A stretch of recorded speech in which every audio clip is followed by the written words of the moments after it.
Radio Côte d'Ivoire, le journal Mireille Akindie.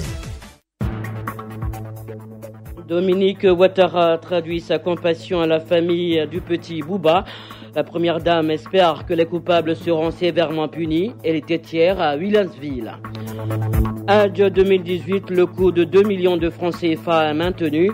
Le ministre de la Sécurité a procédé hier au lancement du voyage en Terre Sainte de l'Arabie Saoudite.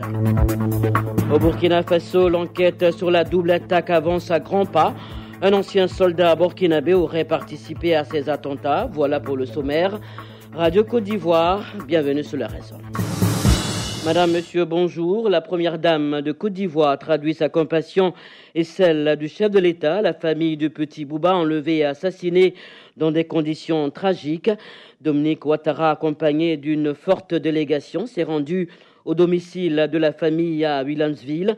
La première dame, émue et bouleversée par ce drame, souhaite que les coupables de ces crimes odieux subissent toute la rigueur de la loi. Asta Sidibé. La famille Traoré vit dans le quartier de Williamsville, au 2e étage d'un bâtiment. Ils ont reçu des compassions de milliers de personnes depuis l'assassinat de leur fils, il y a plus d'une semaine, par un voisin du quartier pour un crime rituel. Ce dimanche, c'est la première dame de Côte d'Ivoire, Dominique Ouattara, qui leur rendra visite pour leur présenter ses condoléances. Le père de Bouba répond qu'ils ne pleurront plus, car Bouba avait un destin particulier. C'était le champion ici de l'hymne national. Bouba n'est pas mort. Bouba était interpellé. On dit aux Ivoiriens que Dieu aime ce pays.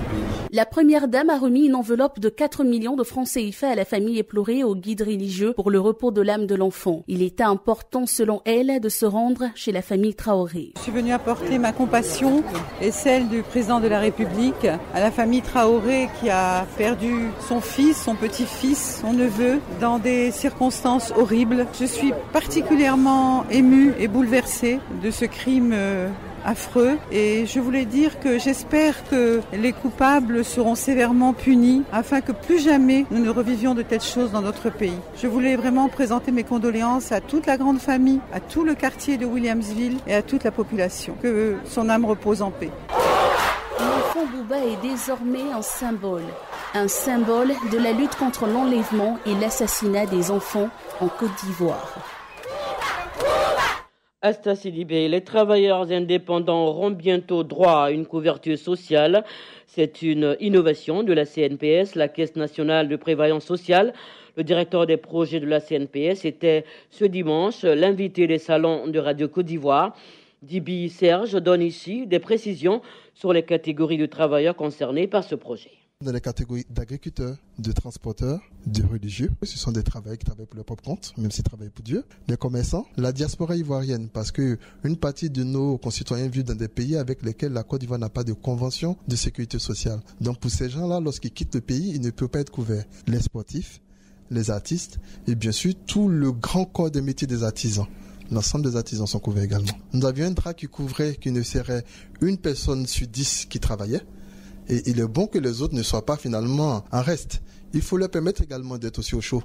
Pour être au chaud, c'est de se dire que pour le vieux jour ou pour des risques qui sont inhérents à leur personne, ils puissent bénéficier d'une couverture en cas de problème. Donc il était important que la plupart de nos concitoyens, à savoir 9 personnes sur 10 qui travaillent en Côte d'Ivoire, ne soient pas en reste. Les membres des organisations professionnelles agricoles, des filières agro-silvopastorales et halieutiques se mettent ensemble pour booster leurs activités.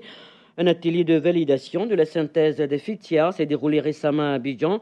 Cet atelier est organisé par l'ANOPACI, l'Association nationale des organisations professionnelles agricoles de Côte d'Ivoire, qui bénéficie du soutien du ministère de l'Agriculture. Yassilue Naminata est le directeur régional de l'agriculture et du développement rural. On l'écoute. On les amène à s'organiser pour être professionnels, avoir une bonne gouvernance au sein de ces associations, et on les guide, on a des services techniques qui les assistent, qui les accompagnent pour faire la bonne gouvernance. On les assiste quand ils sont bien organisés, on les assiste à avoir des aides financières. Souvent on cherche des financements et on les met en partenariat avec les bailleurs de fonds. C'est des programmes comme c'est un projet du ministère de l'Agriculture qui les appuie depuis les ateliers qu'ils organisent. Donc tout ça là, ce sont les appuis du ministère de l'Agriculture. Parce que pour nous, c'est bon que nos producteurs sortent de l'individualisme et qu'ils deviennent des organisations fortes. Chaque membre de l'association met le peu qu'il a, et on peut obtenir de grandes choses avec cela. Pendant ce temps, le comité technique et d'orientation et les partenaires du projet Africa-YAM travaillent pour améliorer la productivité et la qualité de l'IGNAM. Ils ont partagé leurs expériences pendant 4 jours au cours d'une rencontre bilan visant à relever l'importance de l'IGNAM, une denrée essentielle à la sécurité alimentaire du continent. Pour le professeur Dancy Alexandre, généticien et spécialiste de l'IGNAM, les pays concernés par ce projet sont en bonne voie pour la sélection variétale. Depuis 3 ans, chaque pays a un certain nombre d'activités à réaliser dans le souci donc de développer de nouvelles variétés pour nos producteurs selon leurs besoins. Chaque pays doit former la relève, spécifier chercheurs sur les ignames à différents niveaux, renforcer notre capacité en infrastructure. Donc l'équipe de gestion du projet va organiser un certain nombre de formations, former nos sélectionneurs sur l'analyse des données par exemple. Et puis l'autre point fort, c'est que nous devons augmenter notre stock de sélection, les variétés que nous utilisons et sortir beaucoup d'hybrides que nous allons évaluer à travers les régions et nous nous préparons pour démarrer une 4e année. C'est dans ce sens que nous sommes réunis à Abidjan pour voir si on est sur la bonne route pour que nos paysans soient impliqués. L'IGNAM, justement, était au cœur d'une célébration à Bangourou. Les populations de l'Indénié peuvent désormais consommer la nouvelle IGNAM après une cérémonie ancestrale. Les temps forts de la fête des IGNAM avec Richard Dibi Abonois. Le rituel a été respecté avec le Kinyekpli qui laissait entendre sa grave voix au-delà des frontières du Ndénié avec à ses côtés plusieurs autres danseurs. Dans ce décor fort coloré, les commiers ne passaient pas inaperçus. Ces femmes dotées de pouvoirs mystiques, dit-on, qui avaient pour mission de purifier la reine à chacun de leur passage. Autre temps fort, c'est la sortie des biaou tabourous ancestraux, 11 au total, qui représentaient les différents rois qui se sont succédés sur le trône du Ndénian. Le sang des moutons immolés va servir à purifier ces biens. Enfin, le message du roi qui a passé en revue toutes les questions liées à l'actualité. Voici d'ailleurs un extrait de ce message dit par Nana Kwam Kwayo II, chef du village de Nzounou. Offrons une vie saine à nos enfants. Cela passe par la création de cadres de concertation entre nos populations, nos cadres et tous ceux qui contribuent à l'instauration de la paix. À la veille des grands rendez-vous électoraux, nous invitons tous les acteurs de la scène politique à la retenue, au pardon et à l'esprit de fair play. Qu'ils fassent en sorte que le peuple ivoirien sorte grandi de ces échéances. Faisons tout pour préserver l'intérêt du peuple ivoirien. Notre Côte d'Ivoire est belle. Après cette célébration qui consacre le début de l'année du peuple ndénian, eh bien, l'igname peut enfin être consommé dans le royaume. Plusieurs dons ont été faits au roi et à toute sa cour. Richard Dibi Abonois Bengourou, Radio Côte d'Ivoire.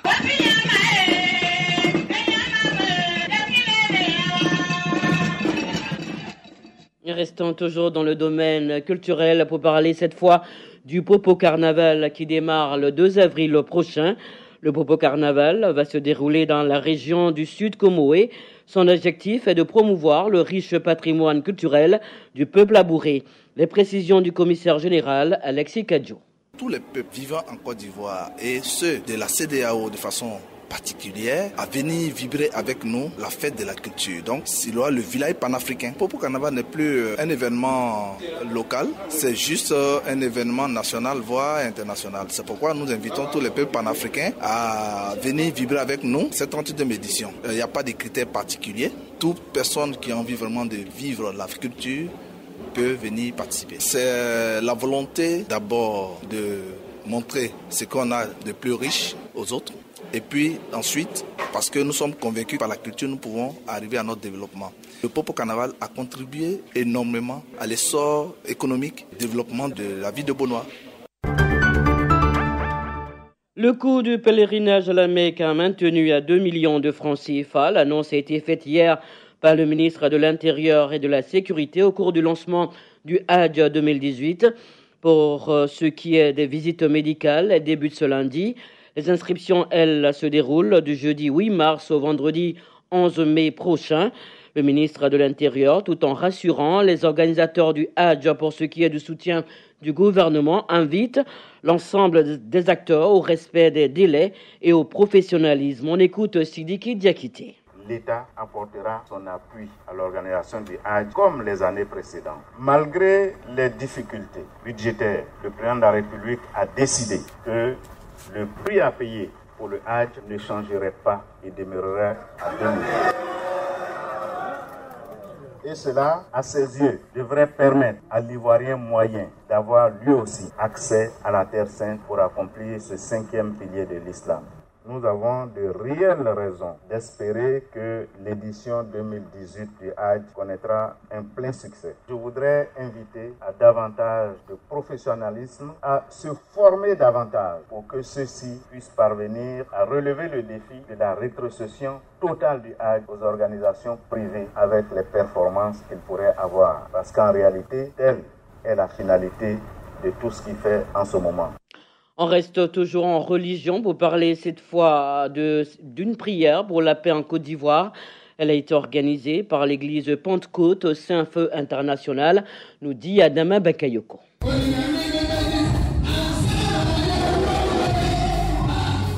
Chant de louange exécuté par l'apôtre Mbozan Patrice lui-même, orateur du jour. Au cours de son prêche, l'homme de Dieu a démontré que tout homme a besoin de quelqu'un pour réussir.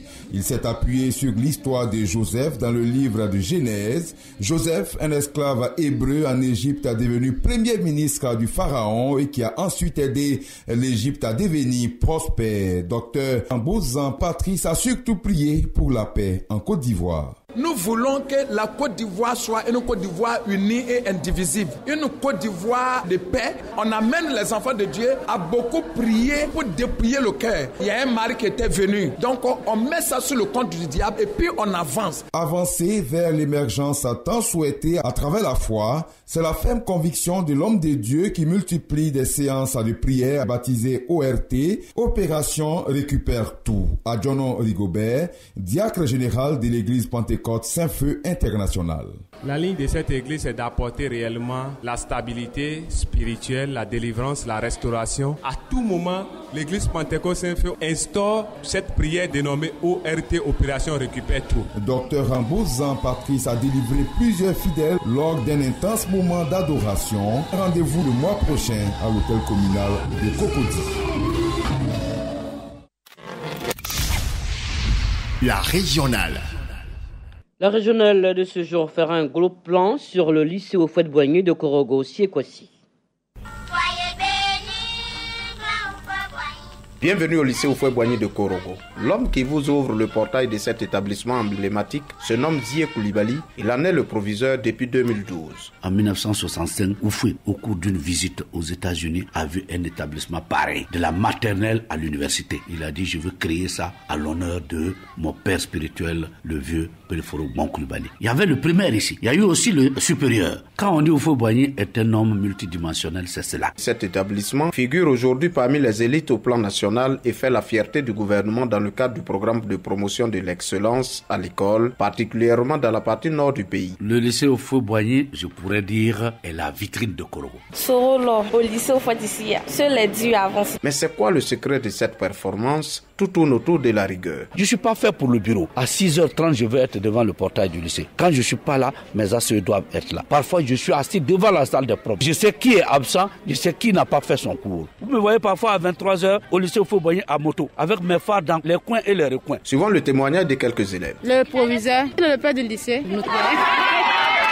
À côté de la rigueur, c'est le cadre de vie et d'études. La superficie du lycée Houphouët-Boigny, c'est 40 hectares. Nous avons 48 salles de cours et nous avons 7 salles spécialisées. Nous sommes le seul à partir de Boaké à avoir un internat. Vous avez toutes les aires de jeu ici. Karamoko El Hadj, professeur d'éducation physique et sportive. Comparé à des établissements, le lycée Houphouët-Boigny mérite ce titre lycée d'excellence. Voici un établissement où les jeunes filles font la loi devant leurs camarades garçons. Mademoiselle Minata a récolté 280 points lors du premier baccalauréat blanc de février dernier. Il y a eu 14, en français il y a eu 15, espagnol il y a eu 18, mathématiques il y a eu 13, histoire géo il y a eu 14, et puis il y a eu 14. Je veux rendre fier mes parents parce qu'ils font beaucoup pour moi. Est-ce qu'on peut faire un banc pour elle?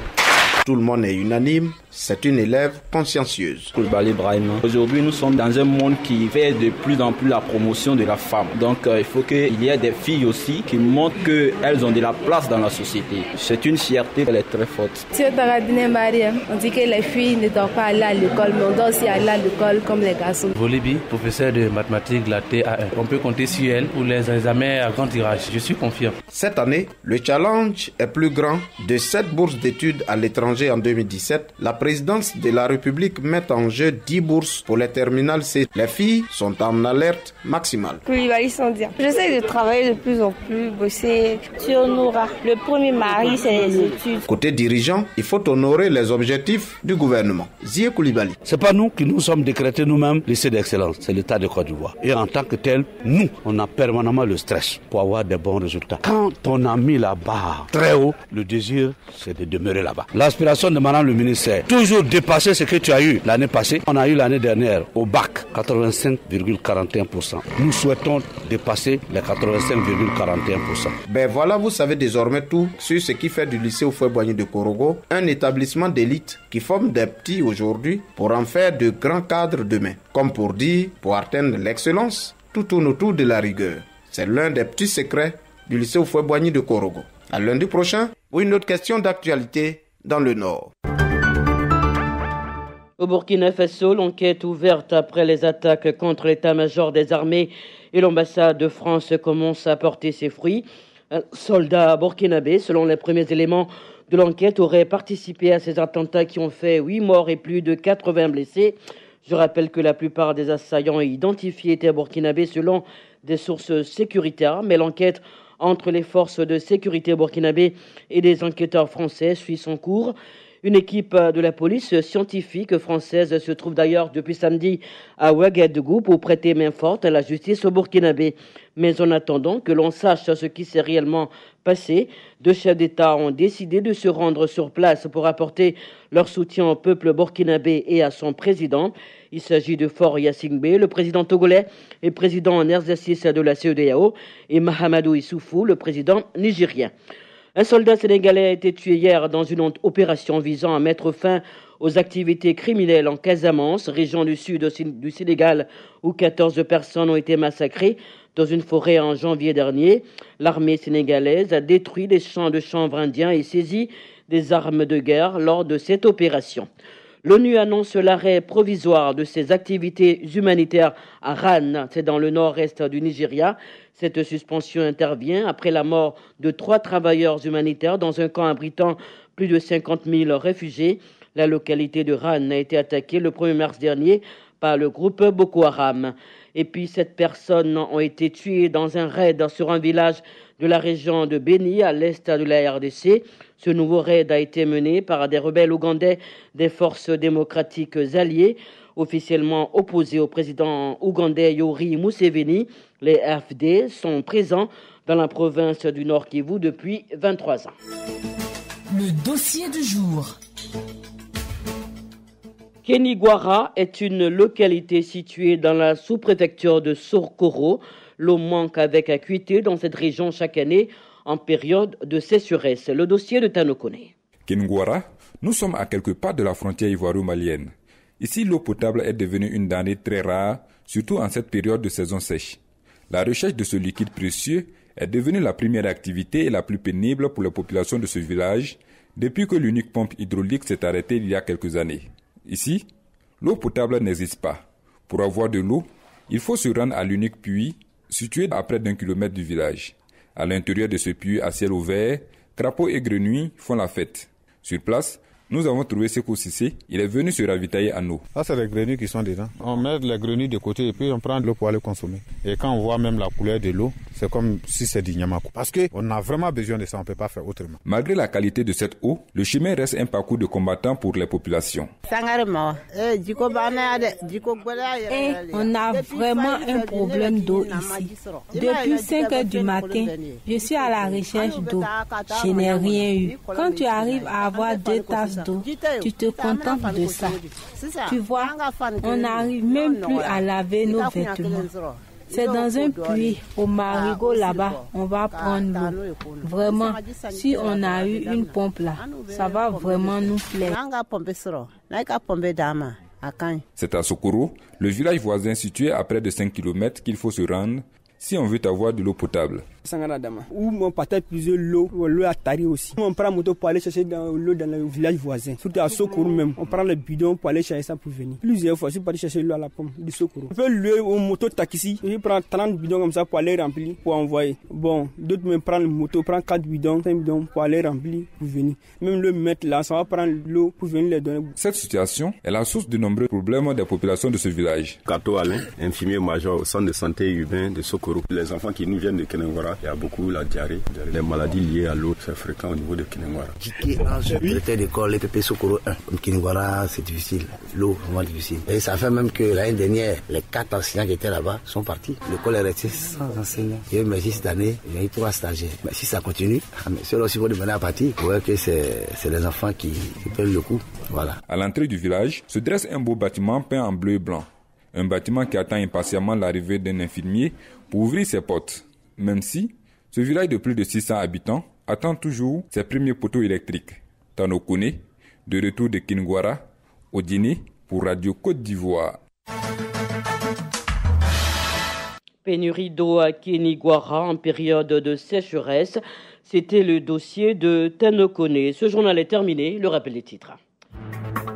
Dominique Ouattara traduit sa compassion à la famille de Petit Bouba. La première dame espère que les coupables seront sévèrement punis. Elle était hier à Williamsville. Adieu 2018, le coût de 2 millions de francs CFA maintenu. Le ministre de la Sécurité a procédé hier au lancement du voyage en Terre Sainte de l'Arabie Saoudite. Et puis au Burkina Faso, l'enquête sur la double attaque avance à grands pas. Un ancien soldat burkinabé aurait participé à ces attentats.